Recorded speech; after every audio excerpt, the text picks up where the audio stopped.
Chennai Anna Nagar 18th அவென்யூல இருக்கிற ஒரு பெரிய பங்களாவுக்கு ரியல் எஸ்டேட் புரோக்கரான பிரசாத் போறாரு. அவர் ஏன் அங்க அந்த காலை நேரத்துல போறாரு அப்படின்னா, அந்த பங்களால வாழ்ற 2 பெண்கள், அம்மாவும் பொண்ணும் பிரசாத்தை வர சொல்லியிருக்காங்க. அவர் போய் மீட் பண்ணும்போது அவங்க சொல்றாங்க, இந்த பங்களாவை வாங்கிலாம் நாங்க முடிவு பண்ணியிருக்கோம், அதனால இது என்ன ரேட்டு, எப்போ ரிஜிஸ்ட்ரேஷன் வச்சுக்கலாம் அப்படிங்கிற எல்லா விஷயத்தையும் நீ பாத்துக்க அப்படின்னு சொல்றாங்க.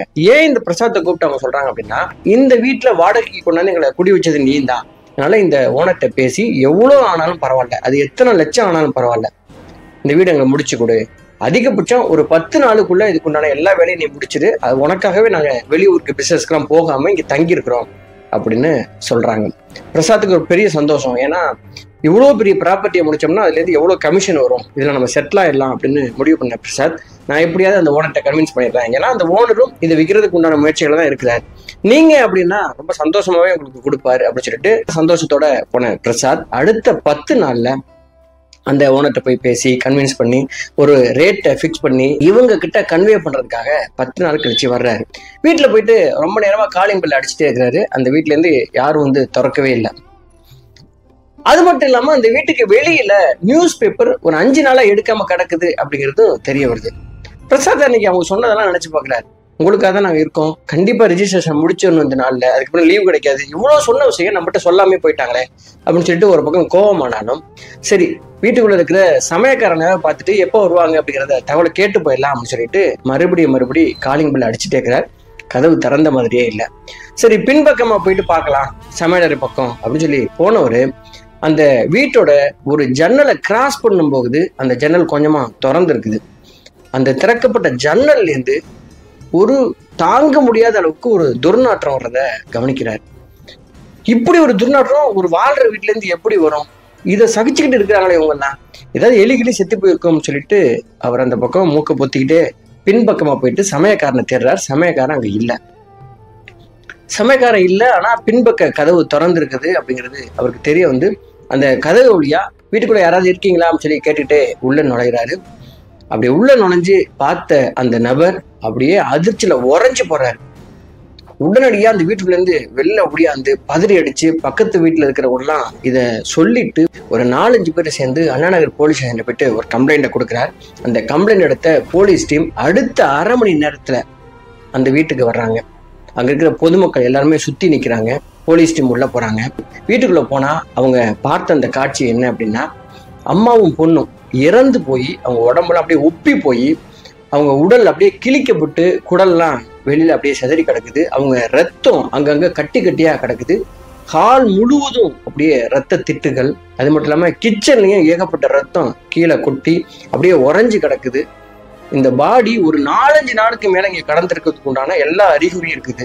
பாடி டீகம்போஸ் ஆகி அப்படியே தண்ணியில இருந்து வடிஞ்சிட்டு இருக்கிறது. மொத்தமா உப்பி போயிட்டு ஒரு மனித உடல் மாதிரியே தெரியாத அளவுக்கு அவ்வளவு அகோரமா இருக்கிறத அவங்க கவனிக்கிறாங்க. உடனடியா அந்த இடத்துக்கு ஃபோரன்சிக் டிபார்ட்மெண்ட்ல இருந்து வர்றாங்க. அட்டாப்சி பண்ணணும், ஆனா இங்க இருந்து ஹாஸ்பிட்டலுக்கு எடுத்துட்டு போக முடியாது, பாடி அவ்வளவு மோசமான சூழல்ல இருக்கு அப்படின்னு தெரிஞ்சுக்கிட்டு டாக்டர்ஸை இங்கே வர வச்சு இந்த பாடி கடந்த இடமான பாத்ரூம்லயே வச்சுட்டு அவங்க அட்டாப்சியை மேற்கொள்றாங்க. அப்படி அட்டாப்சி பண்ணதுல அந்த அம்மாவுடைய உடல் இருக்குல்ல, அந்த உடல்ல 12 கத்தி குத்து காயங்கள் இருக்குது. அதுக்கு பக்கத்துல 24 வயசுல அவங்க பொண்ணுடைய உடல்ல 14 கத்தி குத்துகள். அதுவும் அந்த பெண்ணுக்கு மார்பு பகுதி, கழுத்து பகுதி, வயிறு பகுதின்னு சொல்லிட்டு ரொம்ப ஒரு குரூரமா, கொஞ்சம் கூட ஈவு இறக்கம் இருக்கிற எந்த நபர்னாலையும் இந்த விஷயத்த செய்ய முடியாத அளவுக்கு இந்த 2 கொலைகளும் செய்யப்பட்டிருக்கு அப்படிங்கிறத கவனிக்கிறாங்க. இந்த கிரைம் சீன் நடந்த இடத்துல இருக்கிற மற்ற தடயங்களை தேடுறதுக்காக ஃபோரன்சிக் டிபார்ட்மெண்ட் அந்த இடத்த முழுவதும் சீல் பண்ணிட்டு தேடுறாங்க. அப்படி அவங்க தடயங்களை தேடி பார்க்கும்போது அந்த வீட்டோடைய பீரோ உடைக்கப்பட்டிருக்கிறத பாக்குறாங்க. பீரோக்கள் இருந்த நகைகள், பணங்கள் இப்ப எதுவுமே இல்லை. அந்த வீட்டுக்குள்ள நிறைய நகையும் பணமும் இருக்கிறதுக்குள்ளான சாத்தியக்கூறுகள் நிறைய. ஏன்னா இந்த அம்மாவும் பொண்ணும் பண்ற வேலை அப்படி என்ன இவங்க வேலை பார்த்தாங்க அப்படிங்கிறத இந்த வீடியோடைய மிடில் நான் சொல்றேன். சரி, இவங்க 2 பேருமே இறந்து போயிட்டாங்க. இந்த இறந்து போன தகவலை சொல்றதுக்கு சொந்தக்காரங்க யாராவது இருக்காங்களா அப்படின்னா, இந்த 2 பேரும் எந்த சொந்தக்காரங்கள்ட்டையும் பழகல, எந்த நண்பர்களும் அவங்களுக்கு கிடையாது அப்படிங்கிறத தெரிஞ்சுக்கிட்டு இதுவும் மிகப்பெரிய ஷாக்கா இருக்குது. சரி, எப்போ இவங்க கூட யாரு தான் இருந்தது அப்படின்னு சுத்தி இருந்தவங்கள்ட்ட விசாரிக்கும் போது இந்த பிரசாத் புரோக்கர் இருக்கால, அவரு தான் கடந்த 6 மாசமா இவங்க கூட டச்சில் இருந்தது. உடனடியாக அவர் சொல்றாரு, இந்த 2 பேரு கூடயும் ஒரு சமயக்காரு, ஒரு டிரைவரு, ஒரு வாட்ச்மேன் 3 பேர் இருந்தாங்க. அந்த 3 பேரும் தான் இவங்களுக்கு வந்து சொந்தக்காரங்க மாதிரி. எல்லா விஷயத்தையும் அந்த 3 பேர்ட்டு தான் ஷேர் பண்ணிக்குவாங்க. அவங்க கிட்ட கேட்டா இவங்க யார் என்னன்னு தெரியும் அப்படின்னு தகவலை சொல்றாரு. சரி, அந்த 3 பேரை கூப்பிடுங்க அப்படின்னு போலீஸ் சொல்லும்போது அந்த 3 பேருமே அங்க இல்லை அப்படிங்கிறத தெரிய வருது. அது மட்டும் இல்லாம இவங்க வீட்டுல ஒரு விலை உயர்ந்த கார் ஒண்ணு, நிசான் கார் ஒண்ணு இருந்துச்சு. அந்த காரையும் காணா, 3 நபர்களையும் காணாம. இந்த 2 பேரும் இறந்து போனது தெரிஞ்சும் 1 வாரம் ஆகியுமே அந்த 3 நபர்கள் இங்க வரல அப்படின்னா இந்த கொலைக்கும் அவங்களுக்கும் ஏதாவது சம்பந்தம் இருக்குமோ அப்படிங்கிற ரீதியில இந்த 3 பேரையும் தேடி போலீஸ் டீம் போனாங்க. அப்படி போனதுல டிரைவர் ஜெபராஜ் அப்படிங்கிற ஒருத்த மட்டும் சிக்கனா. அதுவும் இவங்க ஓட்டிட்டு இருந்த அந்த விலையுயர்ந்த கார் ஜெபராஜ் கையில தான் இருந்து. இந்த ஜெபராஜை கஸ்டடிக்கு கொண்டு வந்து விசாரிக்கும் போது அவன் என்ன நடந்துச்சு அப்படின்னு ஒரு கதையை போல சொன்னான். இந்த அம்மாவும் பொண்ணு யாரு அப்படின்னா 1944 கேரளாவை சேர்ந்த திருவனந்தபுரத்துல இந்திரகுமாரி பிறக்கிறாங்க. இந்த இந்திரகுமாரிக்கு அவங்க வளரும் பொழுதே நம்ம சினிமாவில் நடிக்கணும் அப்படின்னு சொல்லிட்டு பயங்கரமான ஒரு ஆர்வம். அதற்காக நிறைய முயற்சிகள் செய்யறாங்க. அவருக்கு சினிமா வாய்ப்பு கிடைக்கவே இல்லை. சினிமாவில் நடிக்கணும் அப்படிங்கிறதுக்காக அவங்க சென்னைக்கு வர்றாங்க. அப்படி சென்னைக்கு வந்து அவங்க தொடர்ச்சியா ட்ரை பண்ணும்போது சின்ன வாய்ப்பு கூட அவங்களுக்கு கிடைக்கவே இல்லை. அதனால அவங்க ஒரு டப்பிங் ஆர்டிஸ்டா பணிபுரிய ஆரம்பிக்கிறாங்க. அதுலயும் மலையாளம், தமிழ், தெலுங்கு அப்படின்னு சொல்லிட்டு இந்த 3 மொழிகள்லையும் நிறைய படங்கள் ஒர்க் பண்ணிட்டே இருக்கும்பொழுது 18 வயசுல அவங்க காதலித்து ஒருத்தரை கல்யாணம் பண்ணிக்கிறாங்க. அவர் பேரு விஸ்வநாத சௌத்ரி. அதுக்கப்புறம் இவங்களுக்கு ஒரு பெண் குழந்தை பிறக்குது. இந்த பெண் குழந்தை 1962 பிறக்குது. இந்த குழந்தைக்கு பத்மினி அப்படின்னு சொல்லிட்டு பேர் வைக்கிறாங்க. இதற்கு இடையில கணவன் மனைவிக்கு நிறைய பிரச்சனை, அதனால 2 பேருமே பிரிஞ்சு போயிடுறாங்க. அதுக்கப்புறம் இந்த சௌத்ரி இவங்க வாழ்க்கையில கடைசி காலகட்டம் வரைக்கும் வரவே இல்லை. இந்த இறந்து போனாங்கல்ல அந்த சூழல்ல கூட வரவே இல்லை. அவர் எங்க இருக்கிறாரு அப்படிங்கிற எந்த தகவலுமே போலீஸுக்கு தெரியல. இப்படி அம்மாவும் மகளுமா சென்னையில தங்கி அவங்க வேலை பார்த்துட்டு இருக்கும் பொழுது அம்மாவுக்கு இப்போ ஒரு ஆசை என்னன்னா, தன்னுடைய வளர்ந்துட்டு இருக்கிற அந்த மகள் வந்து அவ்வளவு அழகா இருக்காங்க அப்படிங்கிறது தெரிய வந்தோடனே தனக்கு சினிமாவில் ஒரு இடம் கிடைக்கல, நடிக்கிறதுக்கான வாய்ப்பு கடைசி வரைக்கும் கிடைக்கவே இல்லை, உதவி செய்யறதுக்கு யாரும் இல்லை. ஆனா என்னுடைய பொண்ணை எனக்கு கிடைக்காத அந்த வாய்ப்பை நான் உருவாக்கி கொடுப்பேன், ஒரு பெரிய ஸ்டார் ஆக்குவேன் அப்படின்னு சொல்லிட்டு சின்ன வயசுலேயே அவங்களுக்கு டான்ஸ் கிளாஸு, நடிப்பு பயிற்சி எல்லாமே கொடுக்குறாங்க.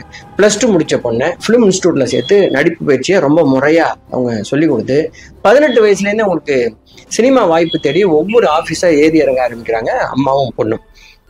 இப்படி அவங்க பயங்கர ஹார்ட் ஒர்க் பண்ணதுனால ஒரு சில படங்கள்ல உங்களுக்கு நடிக்கிறதுக்கான வாய்ப்பு வருது. அப்படி இந்த பெண்ணுக்கு நடிக்கிறதுக்கு கிடைச்ச முதல் வாய்ப்பு கதை அறியாதே அப்படின்னு ஒரு படம். அப்புறம் மலையாளத்துல சங்கர்ஷம் அப்படின்னு சொல்லிட்டு ஒரு படம் கிடைக்குது. இந்த படத்துல நடிக்கும் பொழுது இந்த பெண்ணுக்கு என்ன பேர் வைக்கலாம் அப்படின்னு முடிவு பண்றாரு அந்த டைரக்டர். இந்த பெண்ணுக்கு பத்மினின்னு அவங்க அம்மா பேர் வச்சதுக்கு காரணம் என்ன அப்படின்னா, இந்திரகுமாரி ஒரு டப்பிங் ஆர்டிஸ்ட் அப்படின்னு சொன்னால இவங்க அதிகபட்சமா பேசுறது பத்மினி சம்பந்தப்பட்ட படங்கள். அப்படி இவங்க பேசும்போதுலாம் பத்மினியோடைய ஆளுமை, அவங்க வாங்குற சம்பளம், அவங்களுக்கு இருந்த பேர், புகழ், மரியாதை எல்லாத்தையும் பார்த்துட்டு ஒரு பத்மினியை போல நம்ம பொண்ணு வளரணும் அப்படின்னு சொல்லிட்டு தான் பத்மினின்னு இவங்க டாக்டருக்கு பேர் வச்சிருக்காங்க. இப்போ இவங்க இவங்களும் ஒரு வளர்ந்து வர நடிகையா ஆயிட்டாங்க. இவங்களை ஸ்கிரீன்ல என்ன மாதிரி பேர் வைக்கிறோம்? ஏன்னா அந்த நேரத்துல பத்மினி அப்படிங்கிறது ஒரு பெரிய ஸ்டார். அதுக்கப்புறம் குட்டி பத்மினி, அது மாதிரி நிறைய பத்மினி இருந்ததுனால இந்த பெண்ணுக்கு நம்ம பத்மினின்னு வைக்க வேணாம், ராணி பத்மினின்னு பேர் வைப்போம்னு சொல்லிட்டு அந்த டைரக்டர் தான் பேரை சூட்டியிருக்காரு. அதுக்கப்புறம் ஒரு சில படங்கள்ல கிளாமரா நடிக்க ஆரம்பிச்சவங்க. இந்த கவர்ச்சி வேடங்கள் இவருக்கு பயங்கரமா ஒர்க் அவுட் ஆனதுனால மலையாளத்துல மோகன்லால் சொல்லி பெரிய ஸ்டார் கூட சேர்ந்து நடிக்க ஆரம்பிச்சிட்டாங்க. நிறைய லட்சக்கணக்கில் பணம் வர ஆரம்பிச்சிருச்சு. உண்மையிலேயே அவங்க அம்மாவுக்கு பயங்கர சந்தோஷம். ஏன்னா தன்னுடைய கனவு, தன்னால அச்சீவ் பண்ண முடியாத ஒரு விஷயத்த தன்னுடைய பெண் இளம் வயதிலேயே அச்சீவ் பண்ணிட்டாங்க. வெறும் 24 வயசுல அவங்க ஒரு 4 வருஷத்துல 69 படங்கள் நடிச்சு 4 லாங்குவேஜ், தமிழ், தெலுங்கு, கன்னடம், மலையாளம் சொல்லிட்டு எல்லா மொழிகள்லையும் இந்த பெண்ணை கூப்பிடுற அளவுக்கு ஆயிடுச்சு. நம்ம இங்க சொல்லணும் அப்படின்னா ஒரு சில்க் சுமிதா மாதிரி இந்த பெண் பேரும் புகழும் பெற ஆரம்பிச்சிட்டாங்க. இவங்க இன்னொரு 10-20 வருஷம் இதே மாதிரி நடிச்சிருந்தாங்கன்னா சில்க் சுமிதாவே தாண்டி இருக்கக்கூடிய அளவுக்கு இவங்க ரொம்ப பாப்புலர் ஆயிருப்பாங்க அப்படின்னு சொல்றாங்க. இப்படி நிறைய பணம் சேர ஆரம்பிச்ச நேரத்துல தான் இவங்க ஒரு சாதாரண வீட்டுல வாழ்ந்துட்டு இருந்தாங்கல்ல, அந்த வீட்டுல இருந்து இதுக்கப்புறம் நம்ம நடிகை ஆயிட்டோம், அதனால நம்ம ஒரு பெரிய வசதியான பங்களாவில் வாழலாம் அப்படின்னு சொல்லிட்டு தான் அண்ணா நகர் 18th அவென்யூக்கு இவங்க ஷிஃப்ட் ஆகுறாங்க. ஒரு வாடகைக்கு தான் போறாங்க, ஒரு பெரிய பங்களா. அந்த பங்களாவுக்கு போனதும் இப்போ ஒரு சாதாரண வீட்டுல இருக்கும்போது அம்மாவுக்கும் பொண்ணுக்கும் வேலை செய்யறதுங்கிறது ரொம்ப ஈஸி. அது வரைக்கும் ஒரு சாதாரண ஆர்டிஸ்ட், ஆனா இப்போ புகழ்பெற்ற ஒரு ஆர்டிஸ்டா ஆயிட்டாங்க. அப்படின்றதுனால நிசான்னு சொல்லிட்டு ஒரு கார் வாங்குறாங்க. இது 7 லட்சம். நீங்க இந்த கார் வாங்கின வருஷத்தை நினைச்சுக்கணும், 1986. அப்போ 7 லட்சத்துக்கு ஒரு கார் வாங்குறாங்க. இப்போ பெரிய பங்களா இருக்குது, கார் இருக்குது. ஆனா இந்த வீட்டுல வந்து இவங்களுக்கு ஹெல்ப் பண்றதுக்கு யாருமே இல்லை.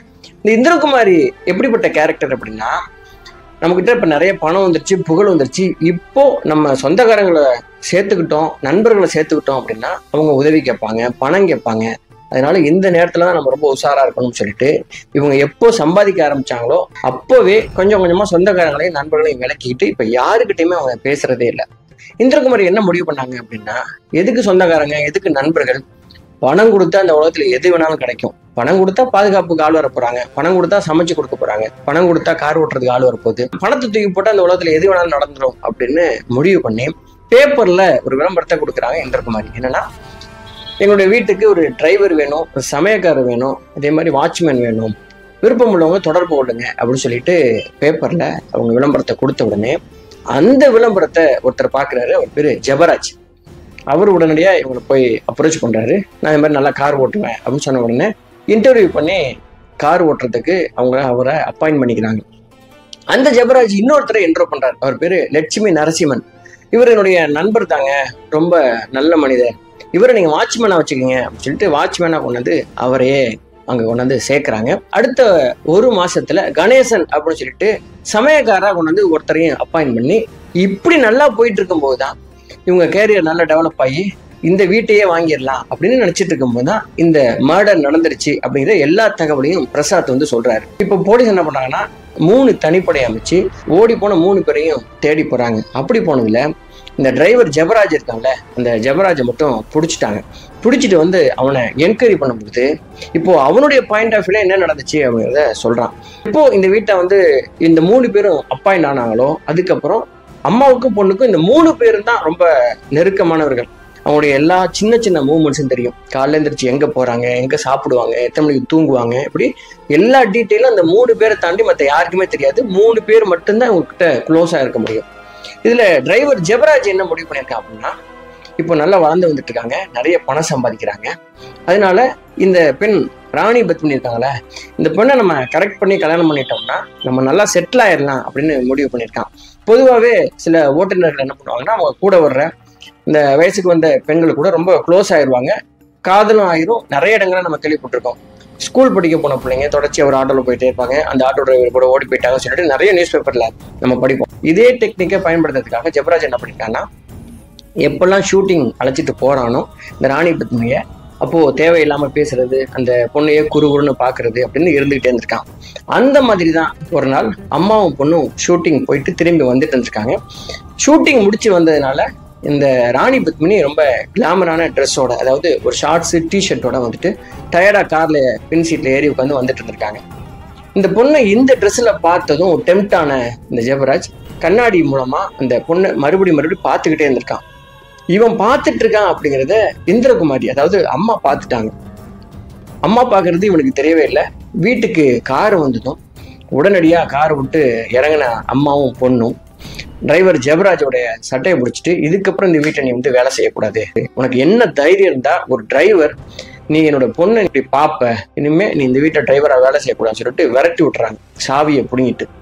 ஜெபராஜுக்கு ஒரே நிமிஷத்துல அவனுடைய கனவும் போயிடுச்சு, வேலையும் போயிடுச்சு. அவன் எவ்வளவு பெரிய பிளான்லாம் வச்சிருந்தான். இப்ப வீட்டை விட்டு வெளியில போனவனுக்கு அவன் சரக்கு அடிச்சுட்டு பிளான் ஏ வந்து சொதப்பிடுச்சு. அதனால பிளான் பி ஏதாவது நம்ம பண்ணணும் அப்படின்னு முடிவு பண்ணிட்டு தன்னுடைய நண்பன் லட்சுமி நரசிம்மன் வாட்ச்மேன் அவனை கூப்பிட்டு பேசுறான். டே, அவன்கிட்ட கோடிக்கணக்கில் நகை இருக்கு, பணம் இருக்கு, இந்த பணத்தையெல்லாம் நம்ம எப்படியாவது அபகரிச்சிருக்கலாம் அப்படின்னு சொன்னோன்னே, இந்த 2 பேரும் எப்படிப்பட்டவங்க அப்படின்னா, இந்த லட்சுமி நரசிம்மனும் ஜெபராஜும் ஏற்கனவே கிரிமினல் சம்பந்தப்பட்ட ஆக்டிவிட்டில இருக்கிறவங்க.